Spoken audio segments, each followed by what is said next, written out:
الحمد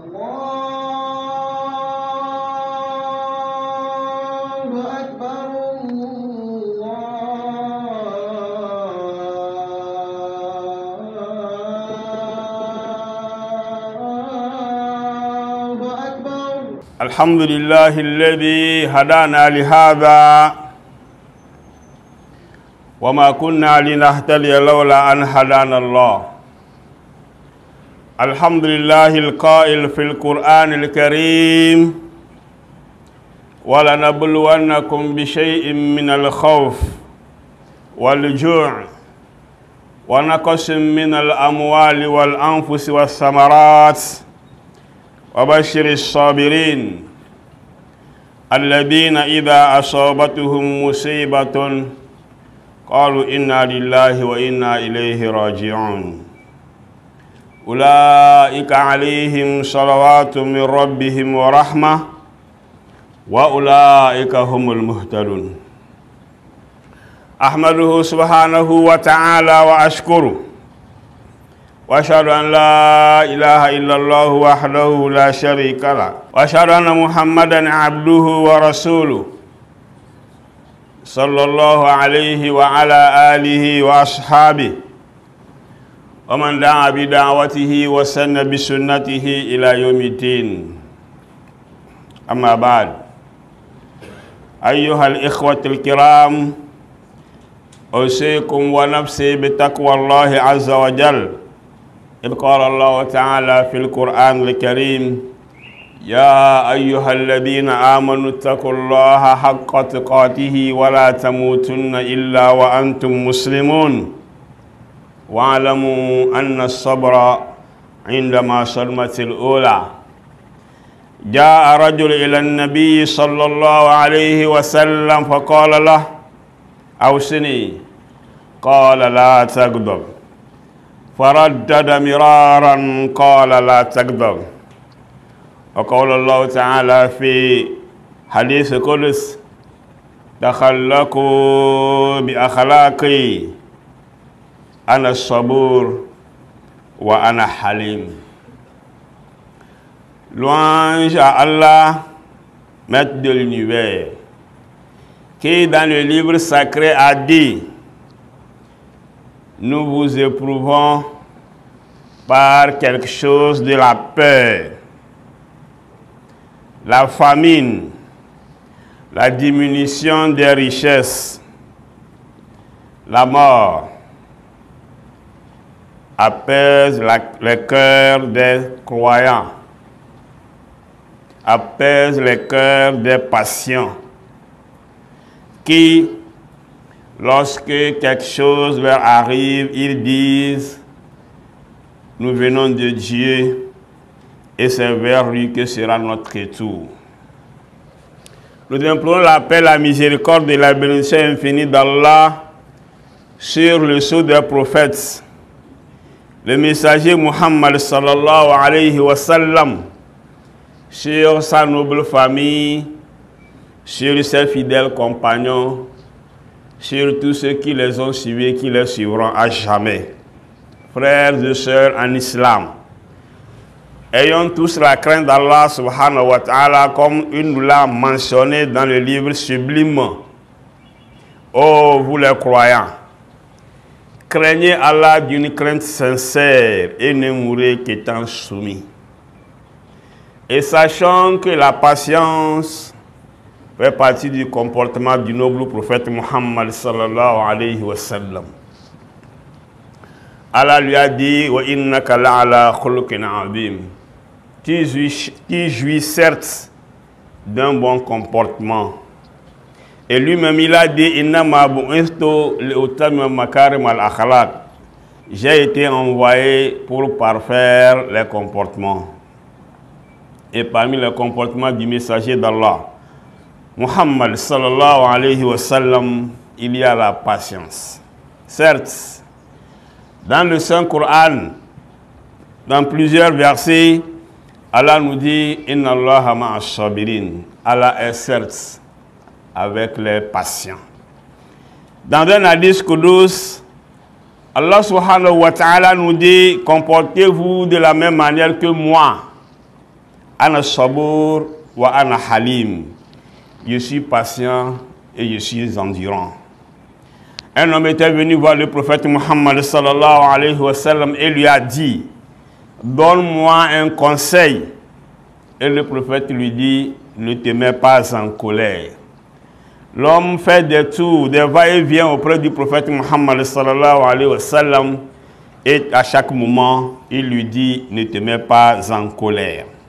Frères et sœurs en islam, même dans la prière, Allah subhanahu wa ta'ala nous demande de chercher de la patience.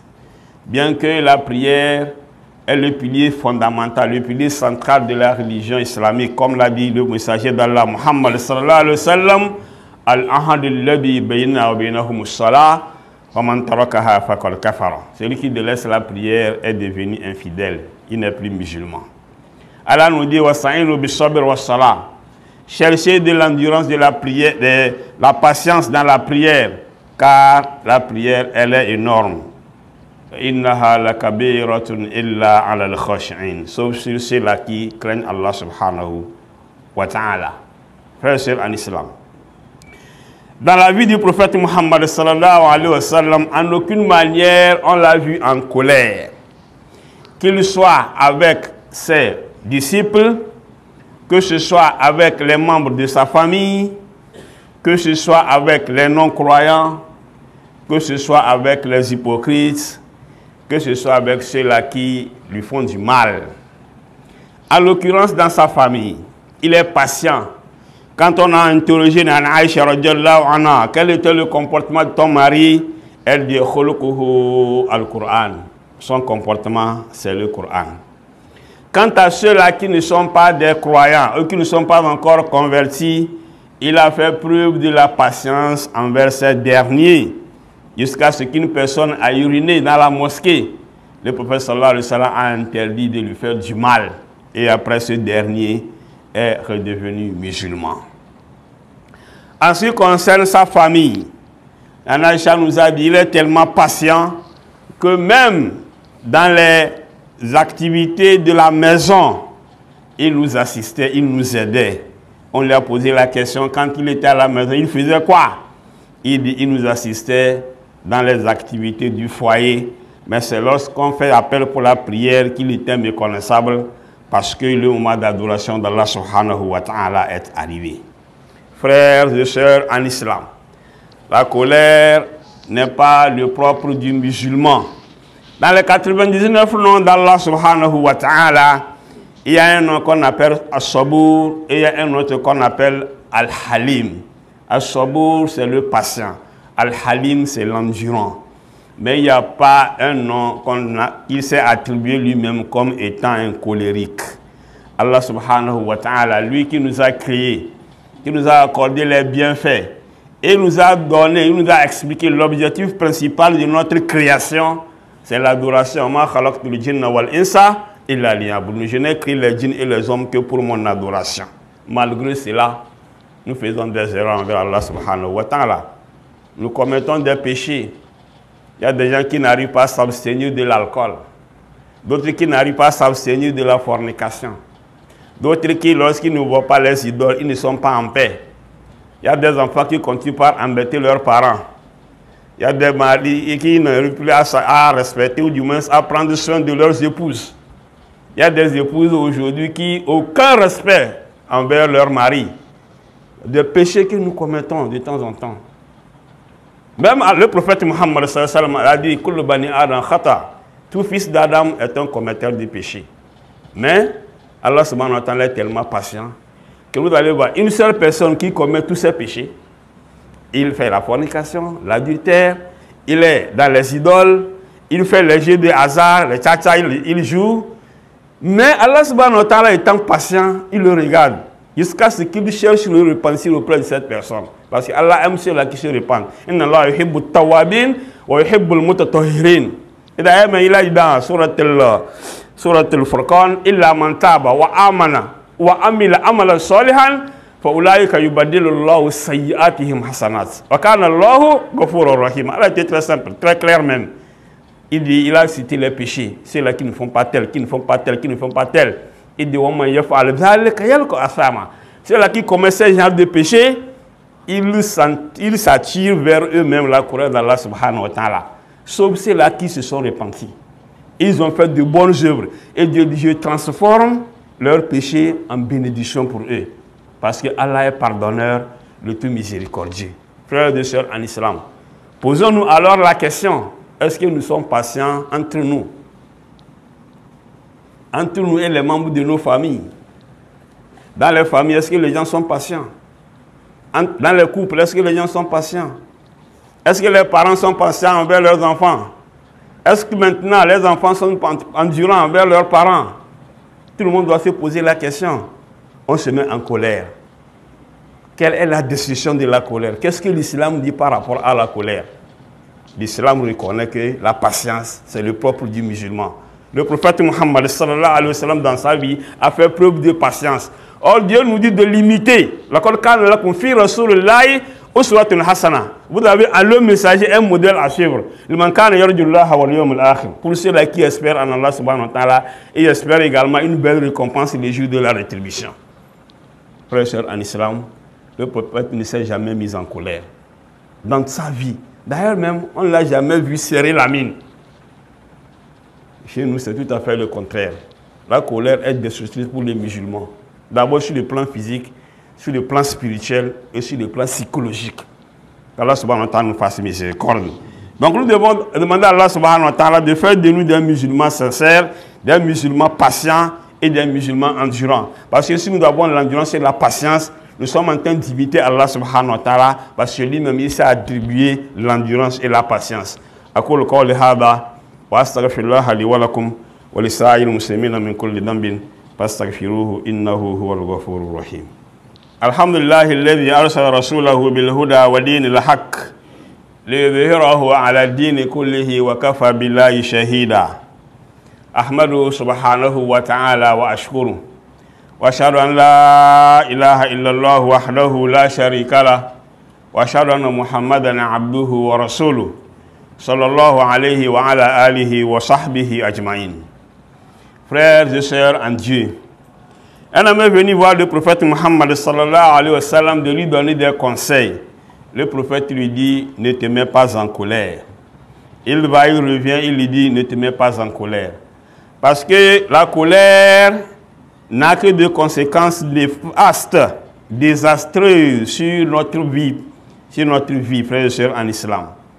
Moussa alayhi salam, selon une histoire, a été approché de Satan pour qu'il puisse plaider sa cause auprès d'Allah subhanahu wa ta'ala. Nous tous nous savons que Moussa parle directement à Allah subhanahu wa ta'ala, Kalimullah. Après la discussion, il venait, Allah subhanahu wa ta'ala rappeler, s'il n'y a pas un de mes serviteurs qui t'a envoyé auprès de moi, il dit effectivement, c'est Satan qui voudrait se faire pardonner parce qu'il a commis un grand péché. Il n'y a pas de souci. Transmets-lui un message simple d'aller se prosterner même devant la tombe d'Adam qui n'est plus de ce monde. Puisque c'est ce qu'il a refusé de faire et Allah subhanahu wa ta'ala nous dit. Moussa étant très joyeux, très content, s'est dit qu'il pensait que c'est une grande activité, une grande œuvre, une grande mission qu'on allait assigner à Satan pour cela. C'est quelque chose de très simple. Après avoir tenu informé à ce dernier, Satan a refusé. Moussa, c'est impossible. L'être humain n'est rien devant moi. Il n'est que argile. Il n'est que argile. Il n'est qu'un simple sperme. Je me suis prosterné, j'ai refusé de me prosterner devant lui étant vivant. Ce n'est pas aujourd'hui qu'il n'est plus de ce monde que je vais le faire. C'est catégoriquement impossible. Mais comme je t'ai demandé, n'est-ce pas, une mission, une activité qu'il a accomplie, je vais te donner un conseil. 3. Le premier, c'est que quand tu es à côté d'une femme que tu peux épouser, tu peux la prendre en mariage et vous êtes deux dans un endroit surtout isolé, seul, rappelle-toi de Satan et dis A'ouz billahi minash shaitanir rajim. Sinon, Dieu veut te faire commettre le pire. C'est moi qui rentre dans le cœur de la femme, je lui dis, dis-lui tel. L'homme aussi, dis-lui tel. Et ça commence par là. Nous savons que toute guerre commence par la parole. Pourquoi on parle de la déclaration de guerre? Ah, après tout, vous allez constater que moi-même, je ne sais pas comment ça se fait, et on a fait l'amour. Sinon, comment une personne va aller se coucher avec une autre personne, et après on dit que c'est une graisseuse indésirée ou bien indésirable. Si tu ne désires pas, pourquoi tu vas? C'est inexplicable. Donc Satan dit, quand vous êtes seul, il faut dire Aouz billahi minash shaitanir rajim. Sinon, tu vas commettre le pire. Deuxième conseil, si tu as des moyens, tu as l'argent pour faire le travail de Dieu, on demande de le faire. Si tu enlèves, il faut dire, soit tu veux faire la zakat, si tu veux faire l'aumône, il faut toujours demander protection d'Allah auprès d'Allah contre moi, Satan. C'est Satan qui lui donne des conseils. Parce que quand il y a de l'argent, regardons, frères et sœurs en islam, pour 1 million, celui qui a 1 million, ça fait 25 000 francs de zakat. 2 millions, ça fait 50 000. Avant que ça n'atteigne peut-être 100 000, il va falloir que la personne ait jusqu'à 4 millions. Oui, quelqu'un qui a 4 millions, mais il enlève 100 000 pour donner la zakat, c'est que c'est difficile. Et c'est ça, 100 000 là, si tu prends ça et tu ajoutes ici, tu fais tel, ça peut devenir tel. C'est ça. Alors que vous oubliez qu'il a 3 900 000 dans sa poche. Mais les 100 000 qu'il va donner aux pauvres, c'est un problème. C'est Satan ça. Satan dit, il faut dire Aouz billahi minash shaitanir rajim. Troisième conseil, quand tu te mets en colère, il faut dire Aouz billahi minash shaitanir rajim. Sinon tu vas causer des dégâts. Voilà. La colère fait commettre des dégâts. Satan dit, quand quelqu'un se met en colère, en tant que Satan, je me transforme en son conducteur de cœur. Je me place sur le cœur, c'est moi qui bouge le cœur comme je veux, comme on manie, n'est-ce pas, le guidon d'une voiture. Je rentre dans la circulation sanguine. Quand il y a certains, quand ils se mettent en colère, nous voyons comment ils tremblent. La personne tremble. Et nous on va dire que, faut vous, ouais, l'homme là, c'est un garçon. Quand il se met en colère, le corps tremble. Il n'est pas à Foubou. Le prophète Mohammed, il nous a dit que l'homme le plus fort, ce n'est pas celui qui terrasse les montagnes. Ce n'est pas celui qui terrasse les arbres. Mais c'est celui qui arrive à s'abstenir lorsqu'il est dans le moment de la colère. Mohammed sallallahu alayhi wa sallam. Attends, c'est comme ça. Et je rentre dans ses yeux. En ce moment, les yeux deviennent rouges. Il sait que celui-là, c'est mon papa. Lui, c'est mon mari. Je ne dois pas lui parler de n'importe quoi, mais il va te chanter des bêtises. Parce qu'il ne s'appartient pas lui-même. C'est quand la colère passe, Satan sort du corps, et on revient à de bons sentiments. On voit que, il a déjà causé du tort à beaucoup de personnes. C'est les conséquences désastreuses de la colère. Et c'est nuisible pour le corps. La colère est nuisible pour le cœur. Frères et sœurs en islam, la patience dans tout. On nous a raconté l'histoire d'un chasseur qui avait épousé une femme et la femme est décédée. Il a eu un enfant avec elle. Maintenant, c'est un chasseur, il est seul. Il voulait partir à la chasse. Il a pris l'enfant avec, n'est-ce pas, son fusil, parti dans la forêt. Arrivé, à qui laisser l'enfant? Il a un chien, il a laissé le chien à l'enfant. Il a essayé d'arranger un endroit, laisser l'enfant et le chien. Mon chien, prends garde de cet enfant, que rien ne lui arrive. Il est parti la chasser. Au moment où il revenait, il y avait un serpent. C'est-à-dire que même une mouche qui voulait toucher à l'enfant, c'est que le chien enrageait. Il y a un serpent qui était venu pour faire du mal à l'enfant. Le chien s'est débattu jusqu'à tuer, n'est-ce pas, le serpent. Et il y a un petit sang qui était resté à côté de la bouche, n'est-ce pas, du chien. Lorsque ce dernier arriva de très loin, le chien ayant vu son patron, étant très fier qu'il a fait un acte héroïque, est parti voir son patron. Il tournait autour de lui. Quand il a constaté qu'il y a, n'est-ce pas, le sang au niveau de la bouche du chien, il a pensé que le chien a dévoré l'enfant et il a fusillé le chien. Ouais, c'est la colère, ça. Il a fusillé le chien, il est arrivé. Quand il est arrivé, il a constaté qu'il y a un serpent quelque part qui a été déjà tué par le chien. C'est la colère. Un papa qui est revenu de service, il a garé sa voiture. Il est rentré dans sa maison. L'enfant est revenu de l'école, l'enfant a écrit quelque chose sur la voiture. Quand le papa il est ressorti pour prendre la voiture, il a constaté son enfant à côté de la voiture. L'enfant a déjà écrit quelque chose sur ça comme ça. Il n'avait pas regardé qu'est-ce que l'enfant. Vous connaissez les enfants. Quand ils commencent par la nuit, tout ça on a fait ça.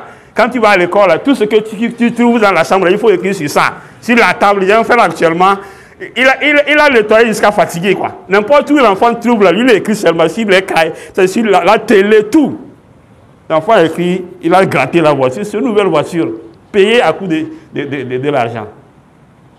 Il a pris, n'est-ce pas, les mains de l'enfant, il tapait sur ça comme ça. Pourquoi l'enfant a gâté lui sa propre voiture? Jusqu'à ce que les maîtres de l'enfant ont eu des problèmes, on l'a amené à l'hôpital. Quand on a pris l'enfant, amené à l'hôpital, il est revenu pour voir qu'est-ce que l'enfant a écrit sur la voiture. L'enfant a écrit sur la voiture, papa, je t'aime. Il a écrit sur la voiture, son papa, je t'aime. Il a déjà gâté les mains de l'enfant. C'est la colère, ça, frère et sœur en islam. Elle n'a jamais de conséquences bonnes sur notre vie. C'est pourquoi il faut savoir se retenir quand on est en colère, frère et sœur en islam. Parce que la colère, elle ne fait que détruire les musulmans, elle ne fait que détruire un être humain. La colère a fait séparer les couples. La colère a séparé les enfants de leurs parents. La colère a séparé les membres, n'est-ce pas, d'une même famille. La colère a fait que les gens ne s'adressent plus la parole, qu'ils étaient des vrais amis, frères et sœurs en islam. La colère a fait que les coépoux se sont neutralisés négativement, frères et sœurs en islam. Les musulmans, c'est la patience. Pour clôturer, Allah nous dit prenez mon comportement. Ana sabour wa ana halim. Je suis patient et je suis endurant. Pourquoi on dit que la patience est un chemin d'or? La patience, c'est un chemin d'or. Même la nourriture, quand c'est chaud et tu n'as pas la patience, tu vas manger, ça va brûler la langue, ça va brûler la gorge, même les intestins, ça va les brûler. C'est ça, s'il n'y a pas la patience. Même en mangeant, c'est la patience après c'est l'islam. Qu'Allah subhanahu wa ta'ala nous fasse miséricorde.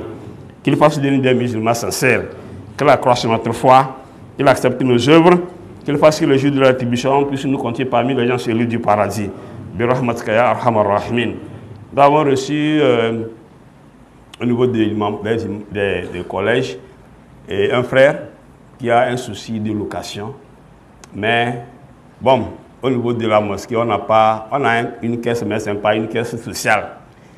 C'est ce qui fait qu'on est des fois obligé à tout moment de faire des fils abélas pour pouvoir soutenir nos frères là qui sont dans de telles difficultés. Mais de temps en temps, quand nous avons ce genre de choses, on fait nous-mêmes nos propres enquêtes pour voir si ce ne sont pas des mensonges.